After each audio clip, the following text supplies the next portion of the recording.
Hey guys, welcome back to the Island family. Well, It's your girl Maria. Ellen boy. And guys, as you can see, different settings. We're at the hospital. Yeah. We have finally had Ocean. Yes, we have. We've given birth to her. Well, I've given birth to her. We are not showing her yet to you guys. There's been, it's a long story, but I don't even know where to begin, to be honest. Babe? I don't even know where to start. It's like, let me show you the time if you guys can see. This is the time right now, 3:43 in the morning. In the morning, yes. So we're still at the hospital. Yeah. We gave birth to Ocean on the 3rd of September. So I came in on the 2nd of September for an induction or a prep, as they call it. And basically, I came in to have my, balloon or a gel tape inserted to make my cervix dilate. So I came in with Babe, thinking I was going to stay the night. So we had everything packed and ready to go. And they cut the show short. They were understaffed. Yeah. So I had a doctor come in and say, I'm sorry, but I'm the only doctor on this evening, and we can't really accommodate you because I don't feel safe enough to have 4 mothers giving birth plus 1 cesarean, which was the 3rd of September. So when I went, it was the 2nd of September, so the day before, but I was supposed to stay overnight because they were going to get me prepared for labour, for induction. And so they were understaffed, so they couldn't accommodate me. But I managed to get one of the midwives to come and not break my waters, give me like a prep, which is like a membrane suite. Anyway, I was feeling really sick prior to coming in, so I was very kind of like precautionary as to how it all work out, because I was very congested in the nose and was coughing and things like that. Yeah. So I thought I didn't know if I had COVID or whatever. And you were pretty paranoid about it, like before coming in, saying you don't think they will allow you to have the baby. Yeah. Yeah. I just want to... So, yeah, guys, I was really worried about it all. Yeah. And anyway, one of the midwives came in and said, look, it's up to you how you want to do it, but we can give you a membrane sweep, which is basically, might be TMI for too many people, but too much information. But a membrane sweep, a lot of females, you would know what that is when the midwife or doctor comes in and they do an internal procedure, which is where they sweep your membranes to help dilate or help, hopefully help the process of induction of labour. Anyway, I went back home. It all happened. Yes, she did a very painful, uncomfortable thing. Our babe was there, I was in tears when it happened. And anyway, A bit of blood came out. a bit of blood came out and everything. So that's part of the membrane sweep, I believe.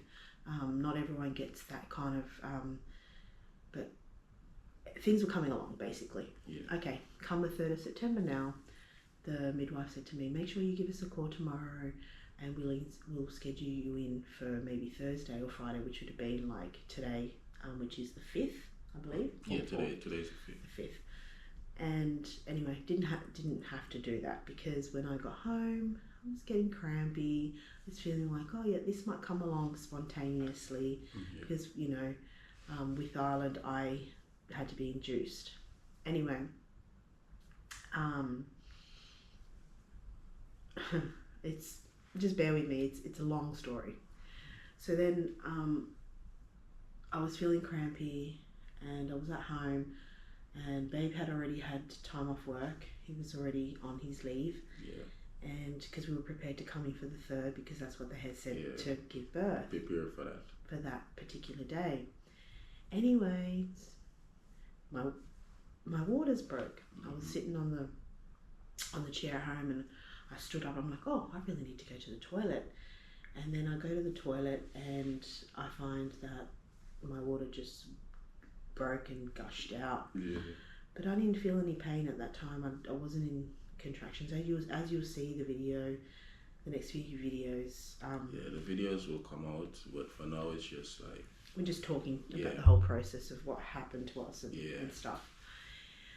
So, alright, now we're in the hospital. I'm like, oh, I think my waters have broken. And they're like, okay, well, I think maybe you should come in, and so forth. Now, throughout the pregnancy, I've had a very good pregnancy. I've been very healthy. Haven't had any complications. Ocean has been really good. You know, towards the last antenatal clinic appointment I had was basically Ocean's heart rate was a bit elevated from memory, and they sent me back to the hospital and I had to do like a 3-hour, just two to 3 hours it was, just to sort of monitor Ocean and, you know, making sure that her heart rate was, you know, okay, because it could have meant that she was in fetal distress and whatnot. Anyway, get to the hospital and I start feeling like contractions, quite painful actually. And we're sitting in this little room and literally it was so small, like literally the size of this room. And there was like another lady across from us, she was doing her thing. Yeah. And it was just very, very tiny, and Babe had already bought the bags and everything, the baby bag and the hospital bag, you know. And so we fast forward, I'm in pain. So I'm sitting there, I'm like, oh, you know, I'm in a lot of pain. Starting to, you know, progress quite a bit. And by that time, they were like, oh no, all right, you know what, we need to get her straight upstairs to the birthing suite because she's not lying. Because the midwife kept saying to me, I'm not saying you're lying because I don't know, because I haven't checked your pad that your waters have actually broken, but I believe that you're telling the truth because you're getting contractions. I was like, yeah, whatever. That kind of made me kind of go like, you know, cranky. Yeah. And just pause you right there, like even with the lady, I don't want to say where she's from. Yeah. Okay, so we had a doctor come in and they were trying to find a vein. Okay, so if I show you my arms, you're going to see like they're bruised to the max. So I don't know if you can see here, but there's a big, she tried to put a cannula in there, and then she tried to put a cannula in there, which I still have, but under this cannula there are other bruises that to try and find a vein. And then there's one there, multiple fails, and then there's one there, and then there's one there. So I had pricks and needles everywhere. Plus the fails is just crazy. Fails are bad. Anyhow, all right. So by this time when they send me upstairs, because I'm in pain, they put me on a wheelchair, and they're like, "Yep, okay, this girl's ready to go, ready to go." And you know, by that time they put me on a monitor Ocean's heart rate, monitor everything that was going on, and things were getting fast, quick. Pains were getting, you know, intense. And by one point I was like, you know what, I think I need some pain relief, because I felt like I was going to die. I felt like really sick, like I really felt sick. And as you all know, women, you know, every pregnancy is different, and we go through different, you know, stages in life, and pregnancies are just different overall. Anyway, cut the story short, I said to the midwife, I'm in pain, I need pain relief, I want to try the epidural. And she's like, have you spoken to you know, the anesthesiologist, have you spoken to them about the situation? And I was like, yeah, I've already kind of went in, had a formal interview, spoke to them, they're good to go, we're all good to go with that. So we did. By that time, I think how long was it, like about an hour and a half or something. Yeah, around that. Where the pains were getting really intense by this time. And anyway, they called the anesthesiast, and they came up, and they were like, okay, yeah, we're here now, we're ready to roll. But they still weren't ready to roll. But because I had told them that I felt sick, I had respiratory problems, so they had to gown up with their gown and make it seem like I was like the biggest infectious disease in the world. Which I get it, COVID, you've got to do that, right? Protocol. It's protocol. We're not complaining about that. It's cool, right? I was in a lot of pain by this time. So when they came, I just want to rewind back a little bit real quick. So the lady that did these needles couldn't find the vein. She had to get someone else to come. After she pricked me 3 times, she couldn't find a vein. It's like, I'm so sorry, I have to go get somebody else to help me because I don't know what I'm doing. By that time I was like in pain, so I'm like, oh, just get whoever, because you obviously don't know what you're doing, so please.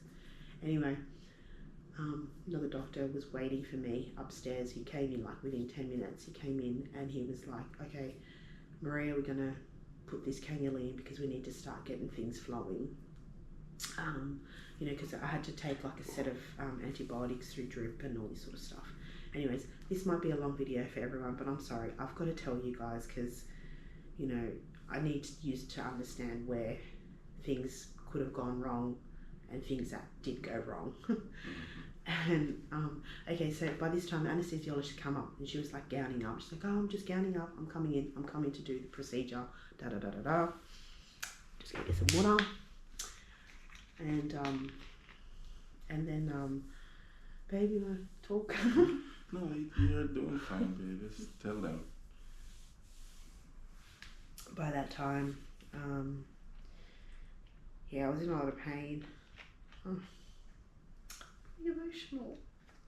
It's alright, I knew that there was like, I started to feel like really, pains was coming stronger and stronger. So as the anaesthesiast was trying to locate the spot to put the needle in my back, I had to keep stopping because they were coming, I could feel, I'm like, okay, I'm sorry, you need to stop because I'm in a lot of pain. As you'll see in the videos. But okay, we're going to fast forward the story because I don't want to make this too long for everyone, but because it gets boring.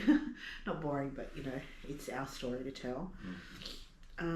So by that time, I was pretty much ready to push by the time the epidural came around. So the effects of it.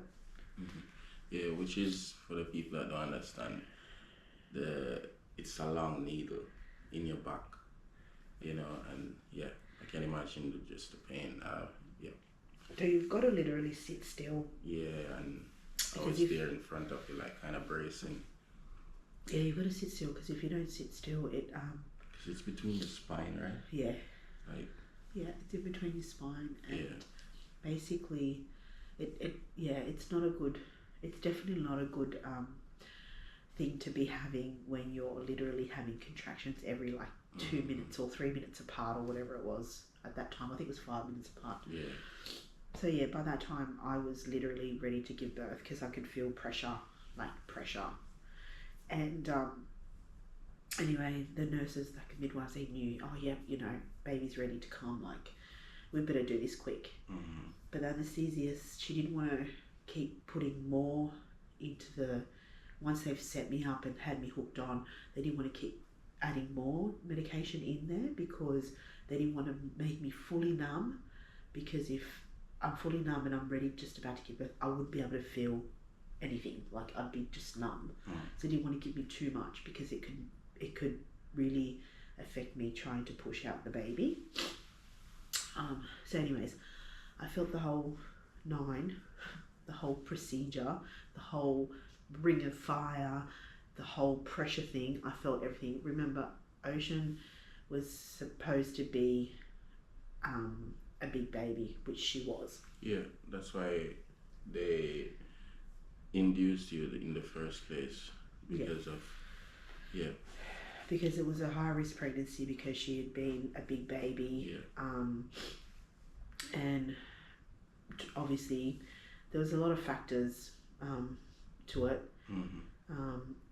which was she was a big baby, and there was a test that I didn't do previously when I was like 14 weeks or 13 weeks, where they can detect if your baby has like Down syndrome or like chronic genetic disorders or whatever it is that they want to test for family genetic disorders and all these sort of things. Like, so I kind of declined it to begin with, and then at around 20 weeks, they said, oh, you should maybe think about doing that test, because apparently my BMI is a bit high as well, which is like your weight. So therefore, they were like, just try and get this test done if you can. It will give us a lot of reading and this and that. Okay, whatever. So I did the test. Very costly though, wasn't it? Did the test and everything came out fine. Everything was perfect. No complications, no risks, no history, no genetics. Everything was good. Which was good. Ocean's good. So anyways, going back to the birth story now, I gave birth to her, and another reason high risk pregnancy is because with Ireland, they suspected that he was going to be a big baby too, which means a big bleed. And with Ocean now, big bleed. With Ocean, I bled a lot, guys. A lot. Yeah. So when Ocean was born, I was literally surrounded by a group of doctors. Yeah. At first it was like, 2, 3? 3 before the blood and all that. It was like 3. Yeah. And then, after Ocean was born and all the bleed, crazy amount of doctors, and because we just understand why a while ago too, when the nurse told us why there had to be so many, so to make sure everything flows smoothly and nothing goes wrong. So it's a protocol they have to follow. So when Ocean was born, they put her on my chest straight away, and I was happy to have that done and everything. But as soon as they put her on my chest, the nurses and doctors were more concerned about me.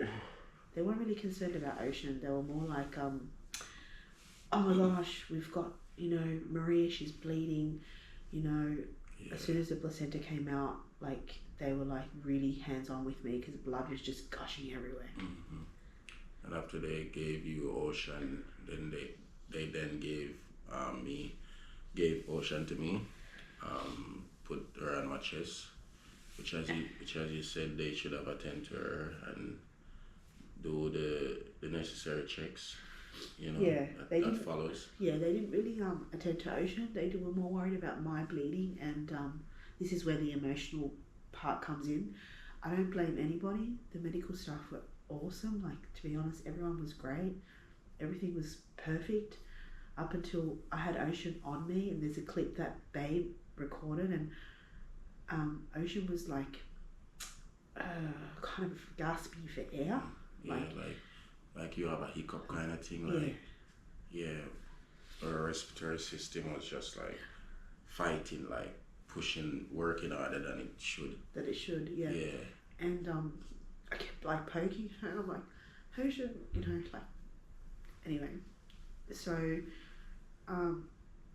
the doctors and everyone was just so worried about me because, like, I'm just bleeding like really bad. Like, I've lost 2.5 litres of blood apparently, and they had to rush me to operating theatres. But the thing is, it just makes me sad because I said to Babe, grab Ocean, take your shirt off, and they handed Ocean to Babe because I wanted him to bond with her, because I had a feeling that they were just like so busy working on me that, So they rushed me out really quick. I gave birth to her, so I started labouring at probably 1 p.m. I started feeling contractions at 1 p.m. and I gave birth to her at 6:05 p.m. So it was a very quick labour. It was very no drip, like no assistance. It was just all very natural, which is great because I wanted that. I wanted that for our last baby to be natural as possible. Yeah. And meaning going into spontaneous labour, not the drug side bit of like pain relief, all that. Anyway, so yeah, I got rushed to theatres and I'd never seen Ocean again up until I came back on the ward, and that was at about 11 p.m. I was in recovery because they had to. I didn't tear. I didn't rip. I didn't have any internal damages. The only thing was the bleeding. They needed to stop the bleeding because the bleeding was something like it was really like bang, bang, bang. So rushed me down there, put like they call it a Bacri, and that's what they put inside me. So it's like a balloon with a whole bunch of gauges. If you know what gauges is when they use like when you get a cut or like they wrap your arm around a piece of gauze, it soaks up the blood. Like when you get it at the dentist, they put gauges in there. That's what they used to put inside. And they numbed me up for the procedure. I didn't feel anything. I even had laughing gas, which made me feel sleepy as hell. And they put me in recovery for a good 2 hours. I was in there. I was so thirsty. I remember I was so thirsty. Before you even went. Yeah, I just wanted to drink. Like, and they never gave you water still? No, they couldn't. They couldn't give me because apparently if I was going to be sedated and like if I was going to be fully knocked out for anything could have happened, I don't know, because they wanted to know where I was bleeding and why I was bleeding so much. Because they didn't know whether it was an organ that had ruptured or they didn't know if it was a placenta, which turned out to be that apparently when they pulled out the placenta, piece was left. There was pieces left in the inside, so therefore that's where the blood was sort of coming from. Yeah. And so that's why they had to rush me down to theatres to kind of clear everything out and try and see, you know, internally where that blood was coming from. It turned out to be placenta pieces anyway, which is good because by that time I spiked up a temperature. Yeah. Way before I even gave birth, I was like really warm. Yeah. And because they all thought I had COVID or something and they all had gowned up, they thought that. Yeah, because Ocean had a temperature too. Yeah, that was part of it too. They're saying her temperature was really high. So they had to. So they thought that me and her were like, you know. Yeah.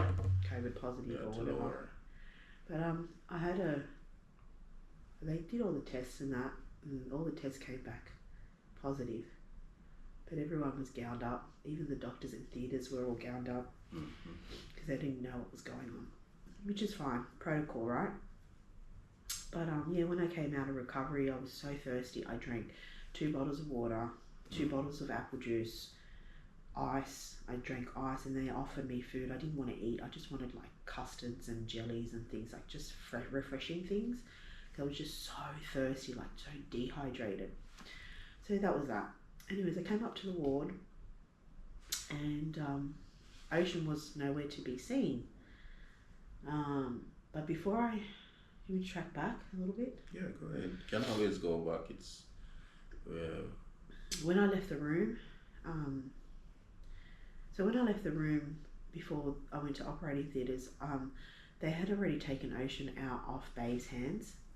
And they were checking on her, and I remember leaving the room and I said to Babe, stand there and film what they're doing, because I knew something was wrong. As mother's instinct, she just knows something was like really wrong with her. Her breathing was just not normal. So I knew that something was up, and I said to Babe, I kind of got cranky, and I was like, Babe, stand there. He didn't know. It's not his fault. He didn't know. It's like, oh, you know, just stand there and just see, like, what's happening, you know, what's going on. And then Babe was like, because there was so many people in the room, like literally outside the Yeah, doors. I was Babe confused. Babe didn't film it because I don't know. I think it was more like, what's going on? Yeah, because there were just so many coming in, like literally at least around 10. I don't know if they're doctors, this, that. I don't know what, you know what I mean? But they were all here looking. I'm like, why so many people? You know, it was just crazy. Yeah, there was a lot of doctors, Yeah, a lot of professional people, like, you know, yeah, different standing at the fields. door. And by that time, I said, Babe, stand there with Baby and just watch exactly what's going on. Yeah, Anyway, so he did, and he was just standing there. And then I left. By that time, they didn't see me for hours after. From 7 p.m. I left the birthing. yeah. At that time, they were putting on the little mask thing over her. What do you call that? They're trying to like get her Suck to out. breathe, or yeah, suck out. Oh, They put the one in her mouth first to suck out the. I don't know the name to these things that were sucking out like the stuff out of her, mucus. yeah, Yeah. out of her mouth and her nose and all of that. So yeah, that's what was really Which happening. I thought that happens as soon as a baby's born. They see that the baby's struggling to breathe, they automatically start to like bring the prongs out and they suck out, you know, the mucus and whatnot. Yeah, But in this case, they didn't. I think they didn't do that. yeah, Anyway, yeah, but they did do it after like 45 minutes of me leaving that room. They decided, well, we're going to check on Ocean now and see how she's doing. So they yeah. did. It took them a long time. Yeah, a long time. Mm-hmm. So, anyways, here we are now, and I've come back to the ward, and Ocean's in nursery. I was wondering, like, why is she in nursery? Because I was downstairs making contact. The nurse told me that she had been in nursery. Anyway, they sent Babe down because I had asked for him and to come down and see me in recovery, and Babe just said to me he wasn't sure what was going on fully. He couldn't understand what was happening with Ocean, but something about her breathing. And then I was like, damn, I swear I wish I had never gone to operating theatres because I would have freaking, yeah. Anyway, But the thing is, I would have just, yeah, the thing is, we couldn't really do anything about it, you know, regardless of us being there. It's just, they had to do what they had to do. I know they made, as you said, like, I'm no pro here, but as you feel, they made a mistake by not, you know, paying her enough attention, which that was the mistake. So, you know, but other than that, we ourselves couldn't do anything about it because we're just, I knew the get-go something was wrong with her because when they put her on my chest, I poked her and I was like, Ocean, and she was like grunting a little bit and like she was like awake, breathing, alive, but she was like, you know, a little bit, yeah, like not a normal like breathing and not a normal, yeah, just not herself. Anyway, yeah, and I said to the nurse, I said, is everything okay with her? And the nurse was like, yeah, you know, she's fine. But I'm like, I just don't know. My sense told me that it wasn't okay, but I just didn't say anything because I was so overwhelmed, you know, with everyone trying to just over me, hovering over me, everything was trying going to, fast, like, watching me just bleed out on the bed like, you know, I'm like this big cow freaking animal thing. Anyway, just to give everyone a bit of a laugh. Yeah, so when I came back, that's what happened. So, guys, it's now day 2, and Ocean's still in the nursery. She's okay. She's just breathing difficulties. Her respiratory is high. So when she breathes, she's basically being assisted with breathing. Her breathing is being assisted. yeah, So she's on a like a gas. air, Yeah, an air. So she's breathing our air, but being assisted with air. yeah, Because she's not breathing. Her breaths are just sort of like rising up, not stabling. So yeah, she's got problems with her breathing. yeah. So yeah. that machine's supposed to help with her lungs instead of she have to be doing all the work. The machine helps to help with her lungs to breathe and get out all that. Yeah.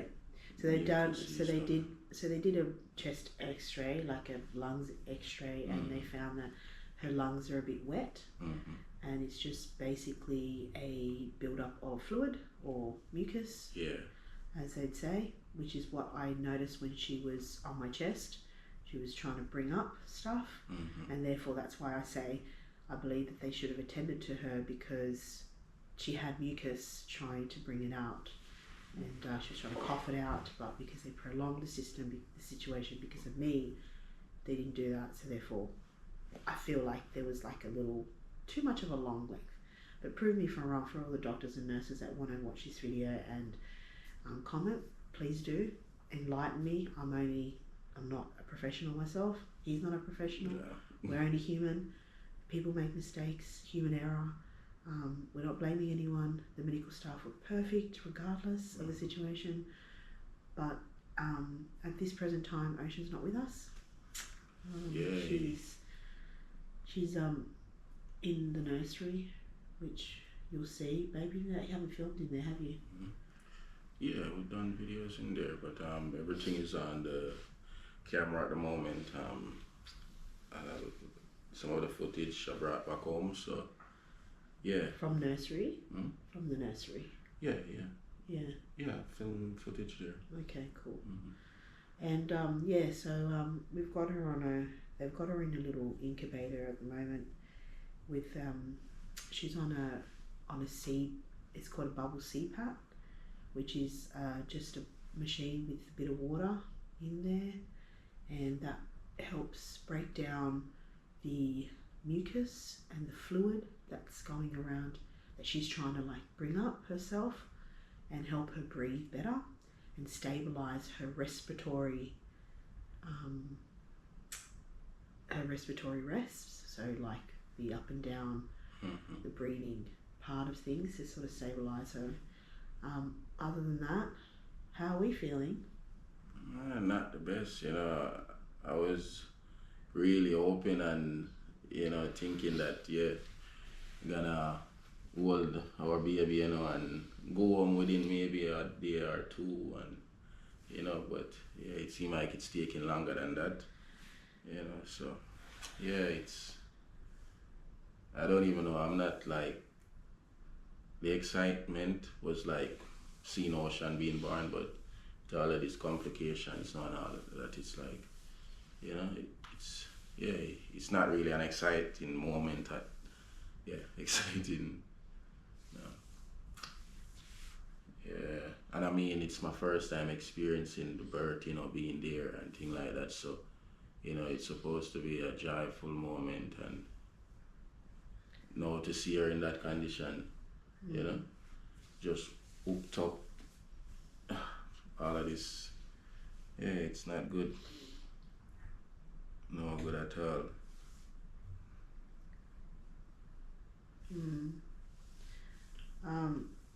Yeah, for me it's more like they want me to express milk, and it's hard because it's so much easier to have a baby there to give milk to. It's not easy to just milk like you're a cow and you don't have a baby to sort of just suck on your breast.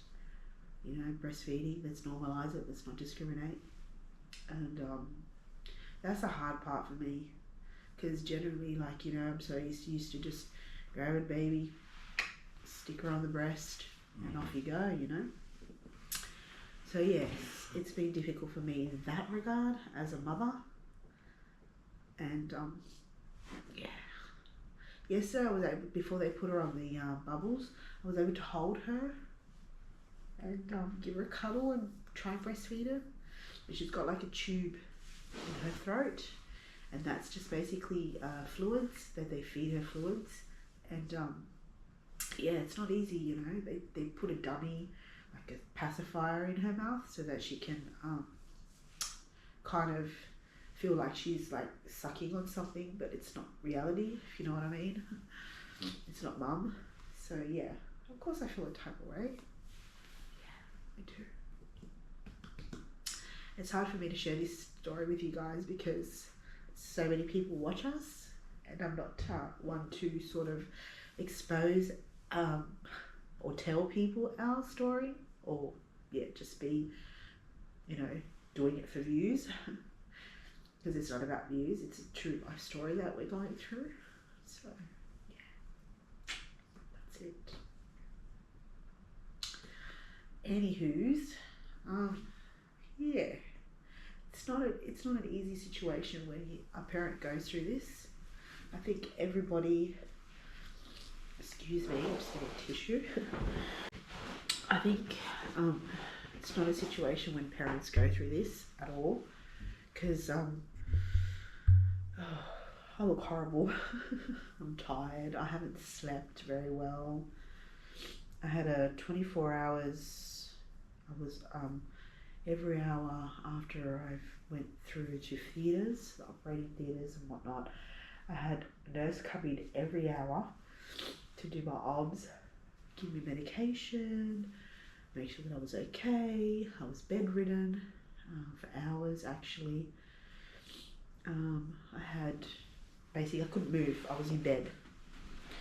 Couldn't move. I couldn't get up. Couldn't get up to shower. Couldn't get up to do a poo. Couldn't get up to go toilet. Couldn't do anything. So yeah, it's been difficult for me, guys. Very difficult. Yeah. And then you have nurses that come in and, they do this to you. They poke you and prong you, and I can't find a vein, and let's just poke you there because I think that's where the vein is. No, the vein's not there. Oh damn, well, we're just going to bruise her. Of course I feel a type a million ways of things, and it's only fair that I share the story with you guys so that I hope no one ever really has to go through what we have. And for all these people that have gone through what we have, I'm so sorry. I feel your pain and I know exactly what you're going through. Yeah, 100%. True? Definitely, and at least, take something away from it, As I said, I'm no expert, but I guess I believe, they should have attended to her, instead of just paying attention to just you alone and not really the baby after she was born. Yeah. Yeah, so, yeah. So yesterday, they took me off the bedridden thing and they got everything out. That's how I knew that it was a bunch of gauzes that they stuck up in my area because to control the bleeding and whatnot. So that's how I knew how everything was going on. And I thought they weren't going to do it until late last night, but they eventually came around yesterday afternoon. They said, "Oh right, we're ready to, take everything out." Me thinking positive because I thought, Ocean was fine. She's going to come out to, yesterday. That's what I thought. Because every doctor tells you something different. Mm-hmm. One doctor will say, "Oh no, she's okay. She's getting better." Mm-hmm. And then the next person tells you, "Oh no, we've got to put her on a bubbles machine and she's got to do this." And then they're asking questions like, "Oh, did you smoke and drink during your pregnancy?" Like, I'll leave something there. Did you take medications during your pregnancy? No. I was really adamant, even when I was sick, respiratory problems, like myself when I was unwell, I didn't take anything. I just took sore throat lozenges. I went to the pharmacy to get a cough syrup, which was fighting pregnancy, not affecting the babies at all. But medication, as in if I took medication or if I took illicit substances, I'm like, no way, I would never do that. Don't try and blame me for their wrongdoing, because that's their wrongdoing. They should have left me be, keep the placenta inside of me until they could just see that Ocean was having difficulty breathing, attend to her first and come back to me. Because before that placenta came out and they made me push the placenta out, there wasn't that much blood coming out. Yeah, that's true. there wasn't that much blood coming out. It that's only true. happened when the placenta came out, where it just started Yeah. bleeding the whole place down. So yeah, that's what I take from this, is that trust your instinct, guys, ladies, mothers, fathers, trust your instinct. And if you notice that something's wrong with your child, speak up, because if you don't, things could just go for worse for any, for any parties involved. But I do want to say, in reality, everyone has been good though. Like the nurses have been good. Not all of them, some, because we got to be honest. In reality, there are nurses that just come to work for money. They don't come to work to really be nurses. And then, some of them don't even acknowledge that I'm in the room. It's crazy. Yeah, People like that. big time. Yeah. So the doctor that asked me if I was taking illicit drugs or substances or medication was just acknowledging me while my husband was standing right there. Yeah, she didn't even look at me like. Yeah. Legit. And I know your name, girl, so if you ever watch this video, yeah. Crazy. But that's what it is. yeah. I mean, we can sit here and, tell you half the nurses' names that we were like shocked, and then half of them that were beautiful, hearts of gold, literally are in the field for the field, and for the people. No, literally the field for the field and for the people. True. And then there's nurses that are in here just for the dollars. Yeah. So yeah. Yeah. I mean, as they say, she needs time. So we don't know how long that will take, but we are here, and we're stuck here. We're counting. I don't know for how long. We're here and counting. So day 2 of our issue, problem. So like a crazy person around here. By the way, we do have a nice room, and the view is beautiful here, guys. And it's been good, but it's been bad too. There's been days where, these last 2 days, sorry, because it hasn't been that many days, I just want to grab Ocean out of there and take her home. I just want to take her home, cuddle, give her breast. Because as a mother, that's all you want to do, is just be there for your kids and just love them unconditionally when they're that little. And they need, because when I was cradling her yesterday, we had the best bond. She knew who I was. She's like, yeah, that's my mother. And even Dad, that's my dad. She knew our voices. She knows our voices. Felt amazing, not gonna lie. Yeah. First baby girl. Tell ya. And funny thing is, I'm a person that doesn't like blood, and I was surprised, like, even when the placenta came out and all the blood, I didn't feel that type of way. Like before all of this, you were saying to me, "Oh, hope I don't faint" and stuff like that. And to be honest, I never felt any kind of feeling like I'm gonna faint or I'm gonna part. No, I never felt that. I just felt normal, just emotional, just excited.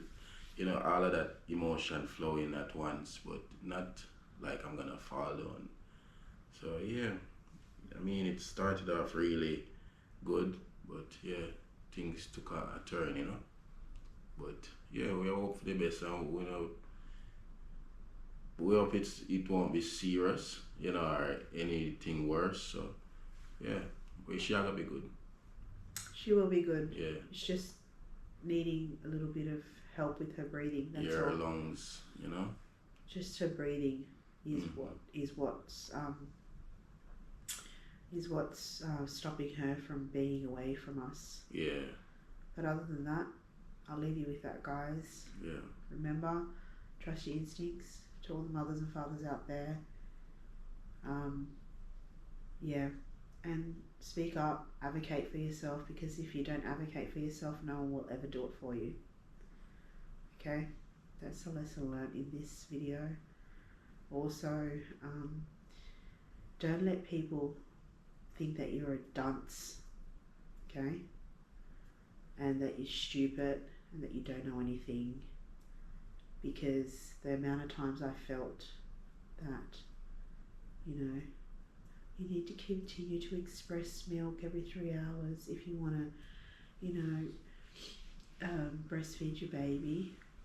I already know that, but it's hard because your baby's not there with you to express milk. So I'm not silly, I know that, but it's hard. Put yourself in my shoes and you'll know that it's not easy to just flop out your boob and just express milk while your baby's not there, where you can have your baby and just put them on the breast and it's just easy. So in me saying that, yeah, trust your gut instincts. Don't let people fool you, and don't think for once that you're a stupid, silly person, because you're not. Yeah, that's what I take from this whole experience. Anyway, that's my vent. I just can't wait to take Ocean home, guys. She's beautiful. Yeah, you absolutely. Guys gonna see. She's gorgeous, very pretty girl. Very pretty. Very chunky, 4.6 kilos. Yeah. Big baby. That's why I bled so much. And I would say I'll do it all over again. But yeah, that's the last baby for me, guys. No more babies. Yeah. So guys, as I was saying before I shut off this video, if anybody wants to look up Ocean's condition, which is what she's going through now, it's called TTN in newborns. It is called I'm just getting it. It's transient tachypnea of the newborn, which is basically a respiratory problem that can be seen generally once a newborn is shortly delivered. Usually it happens with babies that are born via cesarean section. So it was a natural vaginal delivery, and it rarely happens in vaginal, but it does happen. Obviously it did happen with us. But the seriousness of TTN is in newborns. There is no further complications. They don't have problems later on in life, if you get what I'm saying. Like they don't have brain development problems or vision or hearing. They're perfectly normal humans. There's nothing wrong with that. It's basically the only complication they may have in life in infancy is just a wheezing, or wheezing in infancy. But other than that, Ocean's gonna be fine. Okay. So yeah, at the moment for me and Dad, it's a low time in our lives because we want our daughter with us, as everybody wants their children with them. Yeah, and just to see her there, it's struggling, Because that's the thing, when you look at her, you can tell she's struggling to breathe on her own as well, Yeah. So, yeah, it's not nice to see. Yeah. Yeah. She's breathing. Mm-hmm. The thing is, she's breathing. It's not like she gets off the machine and she's going to not breathe. Yeah. She can breathe. The only thing is she's pumping harder to breathe. Yeah, it's harder for her to breathe because she's using all these other muscles in her body to that's what she breathe. That's what she said. It's like she's running a marathon. Yeah. So basically, as one of the midwives said, she's running a marathon to drink milk. Mm-hmm. Or for example, you've just had a heavy meal and you want to go exercise straight away. You can't do it because you're puffed out. Mm-hmm. That's basically what Ocean's has. But if you want to look it up, it is Babe will put some links down in the description box, and it's TTN in newborns. Have a look. It's very common. It happens a lot. I've spoken to a lot of the midwives here. They deal with it a lot. but they're trying to reassure us that it's nothing serious. You know, it's not going to complicate Ocean's life in any way. Ocean's not going to look different or be different. She's just going through a time in her life at the moment, in newborn life stages, where she's trying to bring up fluid from her lungs, and it's making it hard to bring it out. So this is why she's on that machine at the moment, guys. So thank you very much for watching our story, and I hope that this will bring some light to everyone's, you know, to the mothers, pregnant mums out there, and expecting fathers. I don't know. Yeah. Take care.